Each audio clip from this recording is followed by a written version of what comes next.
सबसे पहले तो मैं आप सबका धन्यवाद करता हूं कि आप यहां आए और ऐसे माहौल में आए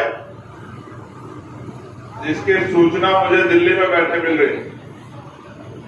अपनी बात को शुरू करने से पहले मैं बहुजन समाज में जन्मे सभी संतों, गुरुओं और महान पुरुषों को नमन करता हूं। मेरे दाईं तरफ जितने महान पुरुषों की तस्वीर लगाई गई है और मेरे बाईं तरफ भी और यहाँ सामने भी, ये सब वो महापुरुष है जिन्होंने अपने जीवन में बहुत सारे अन्याय, जुल्म, तकलीफें सही। कोई एक दिन में महापुरुष नहीं बनता और कोई जीते जी भी महापुरुष नहीं बनता। महापुरुष बनने के लिए अपना सुख चैन त्यागना पड़ता, अन्याय, अत्याचार, जुल्म, जाति सहनी पड़ती है, उनका मुकाबला करना पड़ता है, तकलीफें सहनी पड़ती है और अपने जीवन को समाज के नाम समर्पित करना पड़ता है। और व्यक्ति के जाने के बाद समाज निर्धारित करता है कि वो महापुरुष था या कोई आम आदमी था। आदमी सोच से काम करे, एक गलती कर दे, वहीं समाज उसको छोड़ देता है। मैं गुरु घासीदास जी की पावन इस धरती पर पुनः आप सबका अभिनंदन, वंदन, जय भीम आप सब लोगों को करता हूं। मैं पिछली बार आया था जांजगीर चांपा में और मैंने आपको विश्वास दिलाया था कि हम जहां लड़े हैं लोकसभा का चुनाव, वहां हम लगभग 1.5 लाख वोटों से लोकसभा का चुनाव जीत रहे। आप मेरी रिकॉर्डिंग उठा के चेक करवा लो। मैं कह के गया था कि 1.5 लाख वोटों से जीतेंगे और 1.5 लाख से ज्यादा वोटों से जीते हैं। और मगर मुझे भरोसा था कि जांजगीर चांपा के लोग भी हिम्मत जुटाएंगे, लेकिन आप लोग नहीं जुटा पाए, कोई बात नहीं। लेकिन आज जब मैं यहाँ आया हूँ तो मेरे मन में कोई चुनावी बात नहीं, मेरे मन में कोई स्वागत की बात भी नहीं। मेरे मन में तकलीफ है कि मुझे आपके बीच बहुत पहले आ जाना चाहिए था, लेकिन मैं क्या करूं। आपने जो जिम्मेदारी देके मुझे भेजा है पार्लियामेंट में, वो पार्लियामेंट का सेशन कल खत्म हुआ और कल सेशन खत्म हुआ। आज आपका भाई चंद्रशेखर आजाद आपके बीच में है। मैं सुबह 4 बजे चला था कि मुझे आपके बीच में जाना। मेरा आपका वोट का रिश्ता नहीं है, मेरा आपका खून का रिश्ता है, मेरा आपका विचारों का रिश्ता है, मेरा आपका संघर्ष का रिश्ता है, मेरा आपका दर्द का रिश्ता है। और उस दर्द के रिश्ते के नाते आपका भाई मुझे यहाँ की घटना के बारे में पता लगा और आज मेरे माध्यम से देश और दुनिया में बैठे हमारे लोग जानेंगे कि सतनामी क्या है। ये भी जानेंगे कि यहाँ जो हुआ वो कैसे हुआ और ये भी जानेंगे कि आज के बाद जो यहाँ होगा उसके बाद क्या होगा, ये भी जानेंगे। मेरी बात को आप पहले जानिए दुनिया में रहने वाले लोगों कि बहुत लंबे समय पहले गुरु घासीदास जी ने मन का एक समान, मानव मानव एक समान का नारा देके और टूटे हुए, बिखरे हुए समाज को जोड़ने के लिए इस सतनामी पंथ की नींव रखी। और ये एक ऐसा पंथ है जो सिर्फ प्रेम की भाषा समझता है, जो सिर्फ प्रेम करता है, सम्मान करता है, जिनका झंडा भी सफेद रंग का है और सफेद रंग जो निशानी है वो अहिंसा की निशानी है, वो निशानी है भाईचारे की। तो छत्तीसगढ़, पहले मध्य प्रदेश का हिस्सा रहने वाला छत्तीसगढ़, जिसकी पहचान सतनामी समाज से है, वो सतनामी समाज जो अपने दम पे यहाँ जुल्म, जाति, अन्याय, अत्याचार के खिलाफ लड़कर और अपनी पहचान के साथ आगे बढ़ रहा है, जिसने देश में, दुनिया में अपना झंडा बुलंद किया, अपना नाम कमाया, इस छत्तीसगढ़ का नाम रोशन किया, यह है सतनामी समाज। और बड़ौदा बाजार में जो हुआ वो एक दिन की घटना नहीं है। बड़ौदा बाजार में जो हुआ वो बार बार जो हमारे जैत स्तंभ को, हमारी आस्था को, हमारे सम्मान को जो अपमानित करने का काम किया, हमें पीड़ा देने का काम किया, जिसके बाद हमने ज्ञापन देकर सरकार से मांग की कि इसकी सीबीआई जांच करा दो, क्योंकि ये जैक हमको नोचना, उसको काटना सामान्य घटना नहीं है। इसके पीछे किसी का दिमाग है, कोई षड्यंत्र है, कोई जानबूझ के किसी बड़ी घटना को अंजाम देना चाहता है। ये एक सोची समझी साजिश है। लेकिन महीने भर के समय के बाद भी इतने बड़े समाज की आस्था को अपमानित होने दिया गया, और 3-4 लोगों को पकड़ के, जिनको ये भी नहीं पता कि जैत स्तंभ क्या होता है, सतनामी समाज क्या है, गुरु घासीदास के विचार क्या है, जो इस प्रदेश के रहने वाले भी नहीं है, उनको गिरफ्तार करके खाना पूर्ति करके जेल भेज दिया जाता है, सिर्फ और सिर्फ हमारी भावना आग करने के लिए। और मैं अपने सतनामी समाज को जानता हूं, वो कभी हिंसा के रास्ते में नहीं जा सकता। मैं जानता हूं कभी हिंसा का रास्ता इख्तियार नहीं करता। अगर वो हिंसा का रास्ता इख्तियार करने वाला समाज होता तो इनकी तरफ आंख उठाने वाला व्यक्ति छत्तीसगढ़ में दिखाई नहीं देता। मैं अपने समाज की बात कर रहा हूं। लेकिन ये तो संविधान को मानने वाले लोग हैं, ये तो गुरु घासीदास को मानने वाले लोग हैं, ये तो बाबा साहब अम्बेडकर को मानने वाले लोग हैं, ये तो माननीय काशीराम साहब को मानने वाले लोग हैं। ये कभी हिंसा का सहारा नहीं लेते। ये तो जिस दिन इकट्ठा हुए थे अपनी बात को कहने के लिए इकट्ठा हुए थे, लेकिन इनकी भीड़ में जिन असामाजिक तत्वों ने इस घटना को अंजाम दिया, जिन्होंने जानबूझ के उस षड्यंत्र को हवा दी और इस समाज की आस्था को चोट पहुंचाते हुए और इस समाज को बदनाम करने के लिए पूरी दुनिया में जिस तरह का षड्यंत्र किया और जिस तरह की घटना को अंजाम दिया, सरकार ने उसकी तह में जाना सही नहीं समझा और सरकार ने निर्दोष सतनामी लोगों को टारगेट कर करके, जो इस समाज के निकले हुए लोग हैं, जो समाज में फैली कुरीतियों को दूर करने और गुरु घासीदास जी के विचारों को दुनिया में पहुंचाने का काम कर रहे हैं, जानबूझ के टारगेट करके उन्हीं लोगों को जेल भेजने का काम किया। और जेल भी ऐसे नहीं भेजा, दुनिया में रहने वाले लोगों सुनो, जेल भी ऐसे नहीं भेजा, उनकी खाल नोच नोच के, लाठियों से पीट पीट के, उनको जूतों से पीट पीट के, उनको बेइज्जत करके उनके हाथ पैर तोड़ के जेल भेजा। और आज मेरे भाई, मेरा परिवार जेलों में सड़ रहा है। ये इस सरकार और इस सरकार के निकम्मे प्रशासन की देन है। क्या इस प्रशासन इनका एलआईयू का फेलियर है, इनके इंटेलिजेंस का फेलियर है? इनको नहीं पता था, आज तो इनको पता था कितने लोग आएंगे। आज तो जगह जगह बैरिकेडिंग लगा दी, आज तो गांव गांव में अनाउंसमेंट करा दिया कि मुकदमे हो जाएंगे, जेल भेज दिए जाओगे। आज तो डराने का काम किया।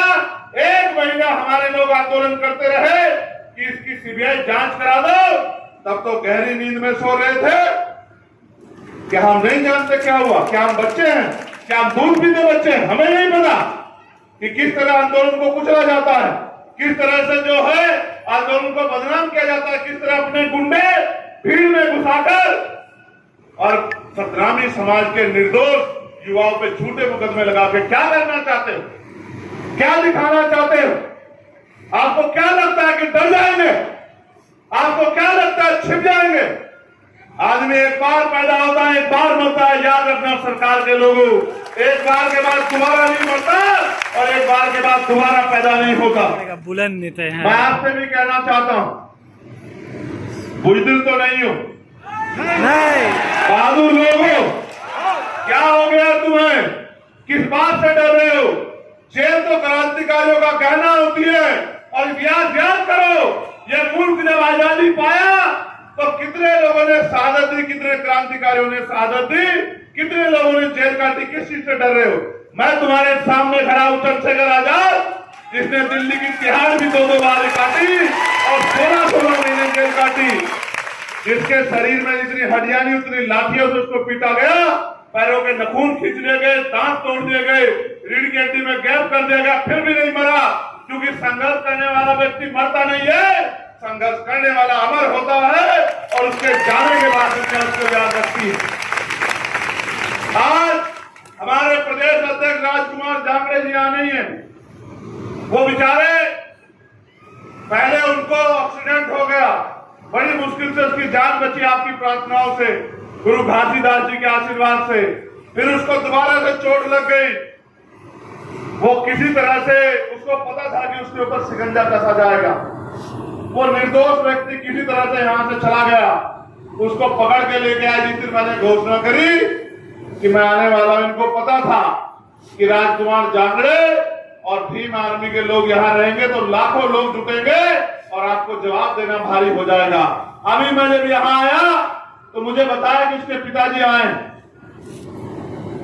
ये राजकुमार जी के पिताजी हैं।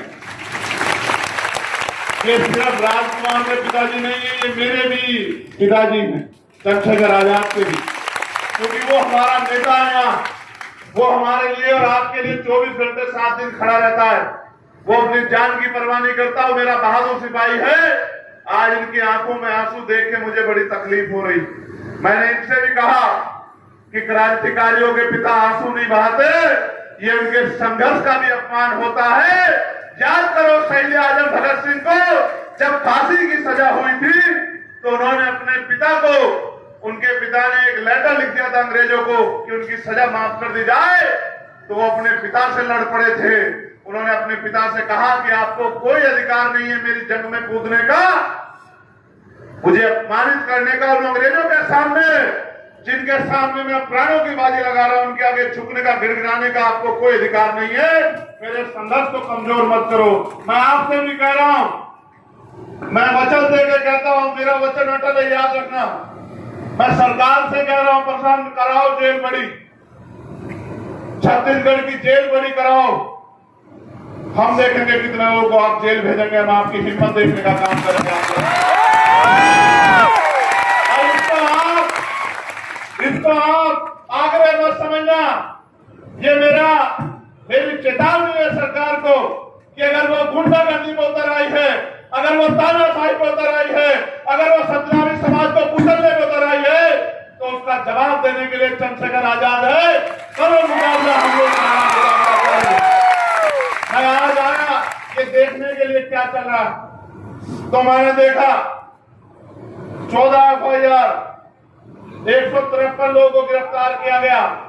कितने निर्दोष लोग हैं किसी को नहीं पता। उसका उदाहरण है ये बहन बैठी है जिनके पति पत्रकार हैं। इनका नाम है उमा पुरेना, ग्राम कुसमी, थाना पलारी। इनके पति मीडिया में हैं। इन्होंने पूरे डॉक्यूमेंट लगाए हैं, मीडिया के साथी भी देख ले।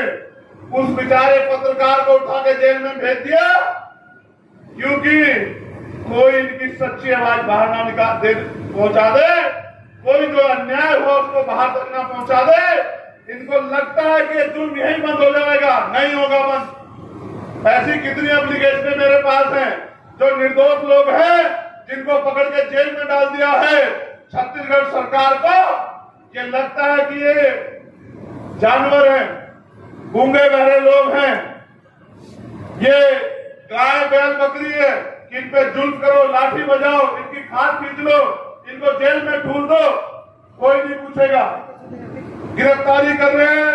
कानून ये है कि 24 घंटे के अंदर आप पे उनके परिवार को इन्फॉर्म करना पड़ेगा। जिसके बच्चे को आपने गिरफ्तार किया है कि जेल में भेज रहे हो, आपको उनके परिवार को इन्फॉर्म करना पड़ेगा। कुछ नहीं कर रहे हैं। मैं तो खाकी वर्दी वालों की भी आवाज उठा रहा हूं कि इनको 8 घंटे की ड्यूटी कर दो। इनको बहुत तकलीफ सहनी पड़ती है, लेकिन आप भी सोचो, आपके भी परिवार हैं। जब आप पीड़ित होंगे तो चंद्रशेखर आजाद आपके साथ खड़ा होगा, खाकी वर्दी वालों मेरे भाइयों। लेकिन जब आप जुल्म करोगे तो ये सत्ता आपको नहीं बचा पाएगी। मेरी बात को याद रखना। सुप्रीम कोर्ट तक फिर चले चलूंगा, बताऊंगा किस तरह कानून की धज्जियां उड़ा जाती। याद रखना मेरे लोगों, मैं वचन देके कह रहा हूं, एक अधिकारी को भी छोड़ेंगे जिसने संविधान का उल्लंघन किया, कानून का उल्लंघन किया। याद रखना, मरे हुए लोग नहीं है, सड़कों पे नहीं है, और पार्लियामेंट में भी है। और वचन देके कहता हूं, जिस दिन दोबारा सेशन चलेगा इसी महीने में, सबसे पहले यही मुद्दा सदन में उठेगा।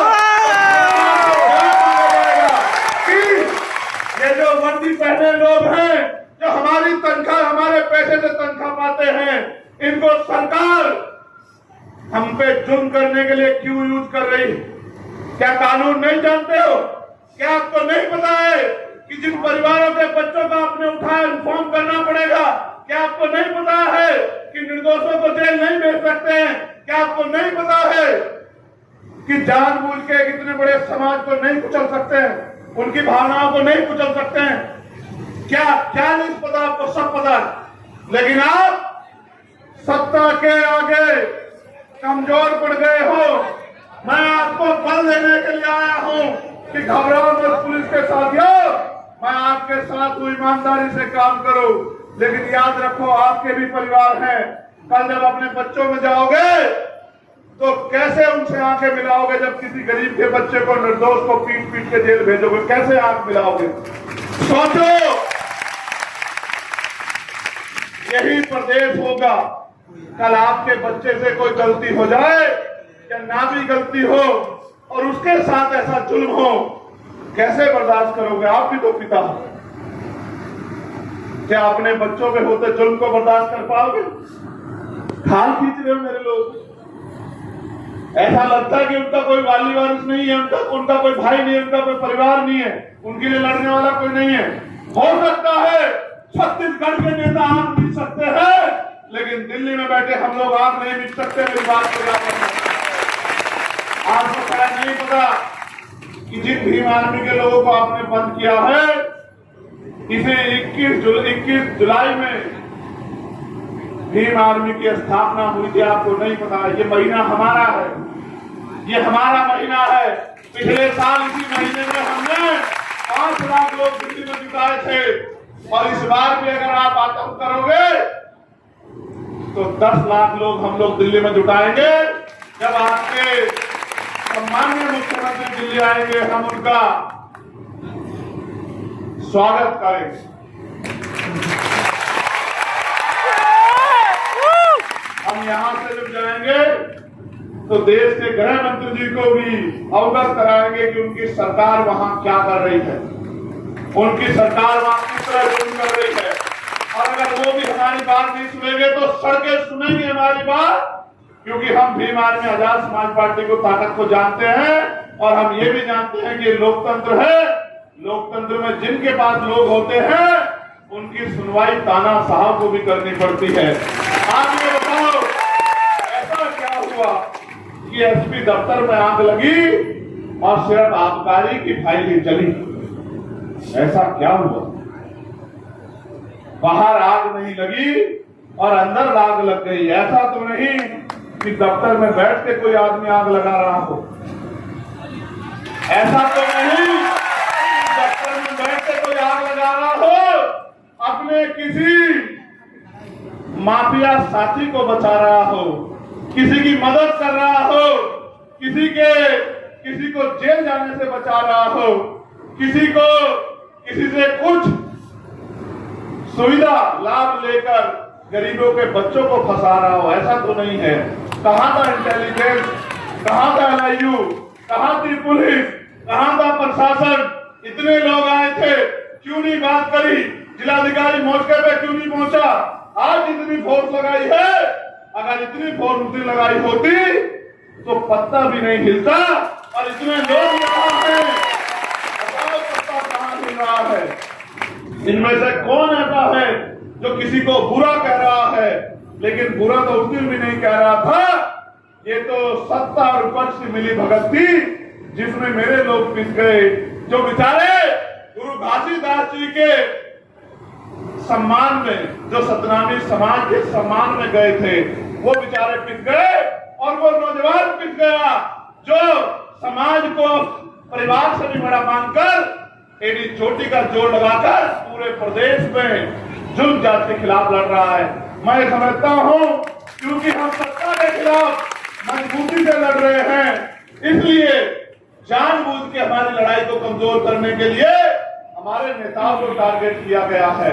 विश्वास करो, सबसे ऊपर है कानून, और कानून से ऊपर है संविधान। कोई संविधान से बाहर नहीं है। अगर मुख्यमंत्री अपराध करेंगे तो कानून उनको भी सजा देगा। और अगर गृह मंत्री अपराध करेंगे तो कानून उनको भी सजा देगा।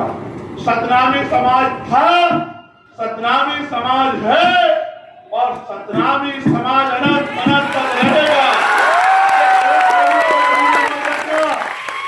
मैं आज राज्यपाल जी से भी मिला था, मैंने उनको भी ज्ञापन दिया। उन्होंने मुझसे कहा कि भाई घटना बड़ी चिंताजनक है, दफ्तर में आग लगी है। तो मैंने कहा तो आग लगाने वालों को गिरफ्तार करो, आग बुझाने वालों को गिरफ्तार मत करो। मैं तो आपसे कह रहा हूं, जिसने आग लगाई है आप सीबीआई जांच कराओ इस घटना की, उस पर कड़ी से कड़ी कार्रवाई करो। लेकिन जिन लोगों ने अपने सम्मान आत्मसम्मान की लड़ाई लड़ने के लिए जो वहां गए थे,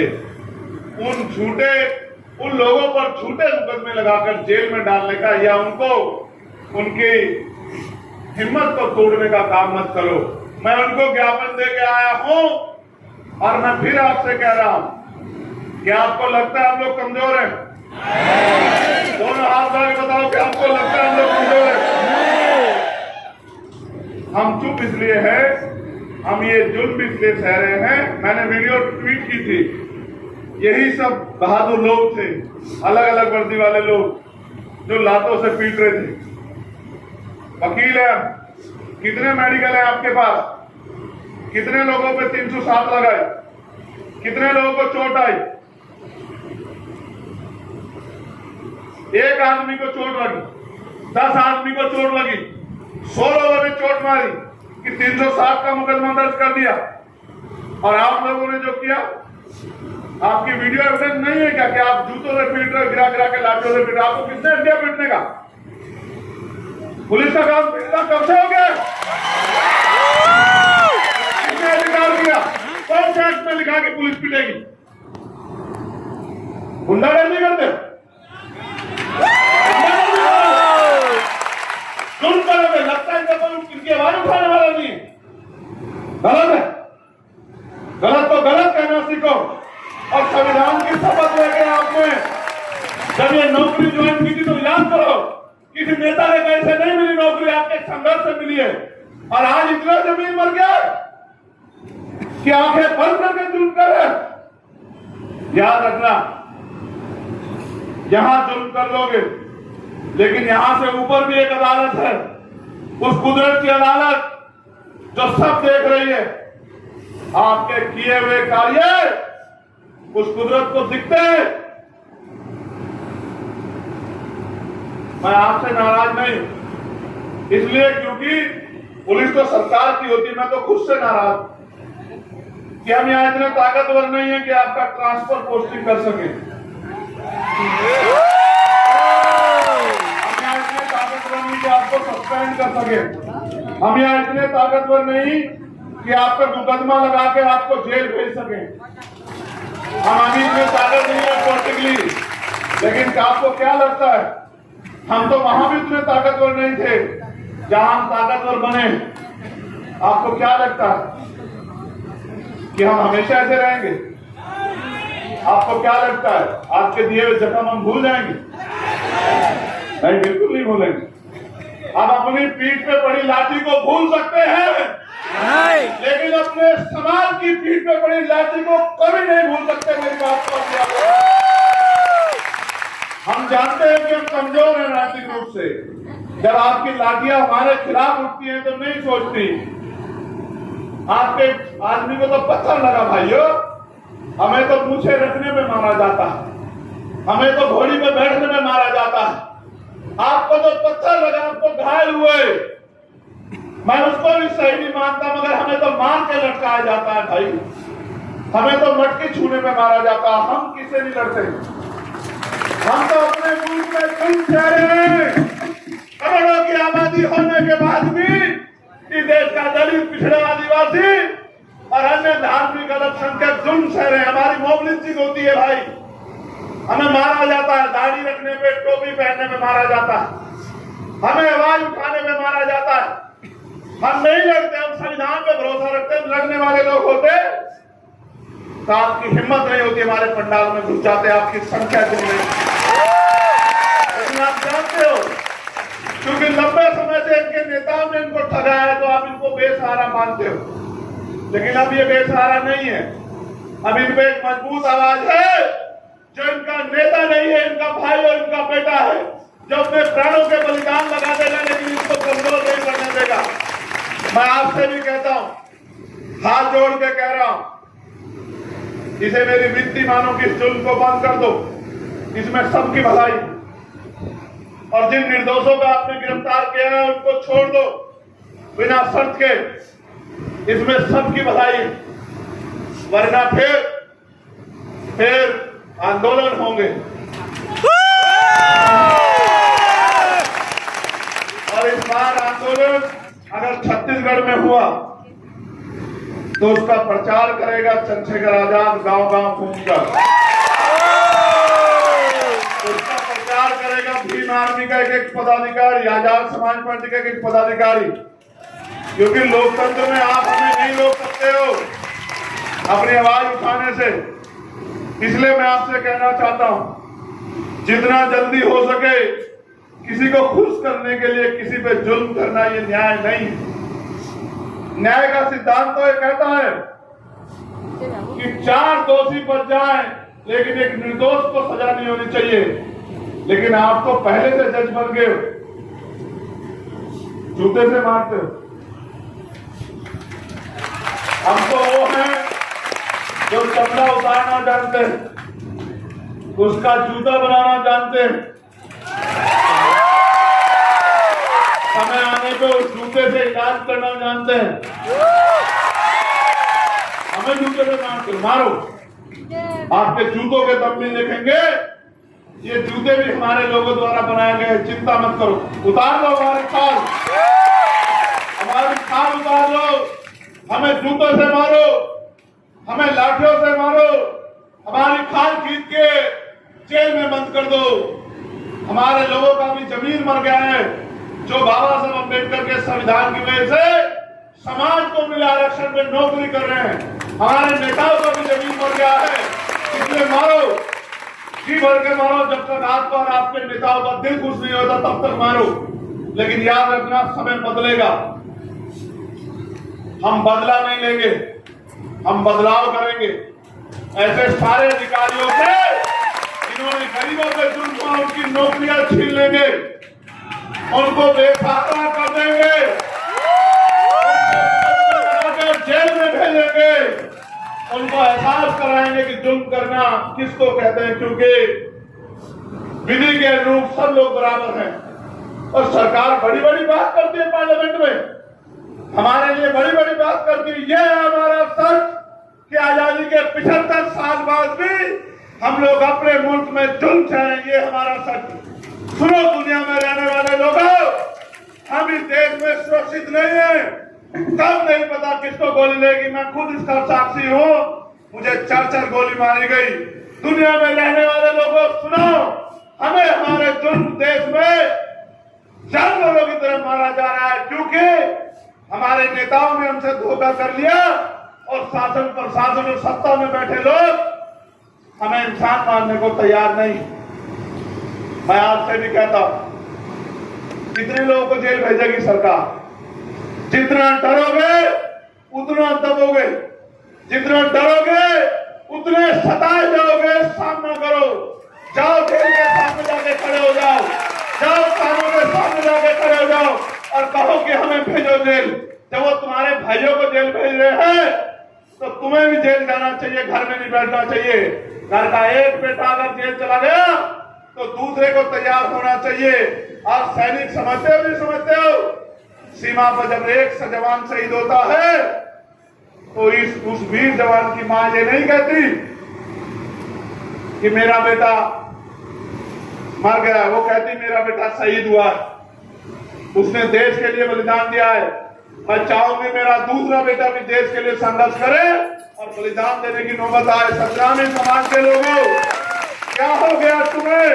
तुम वो लोग हो जिन्होंने दुनिया को रास्ता दिखाया है, तुम्हारी बहादुरी को क्या हो गया है? जाओ जेलों के सामने चले जाओ, जाओ थानों के सामने चले जाओ, हाथ बांध के जाओ कि करो हमें गिरफ्तार, भेजो जेल।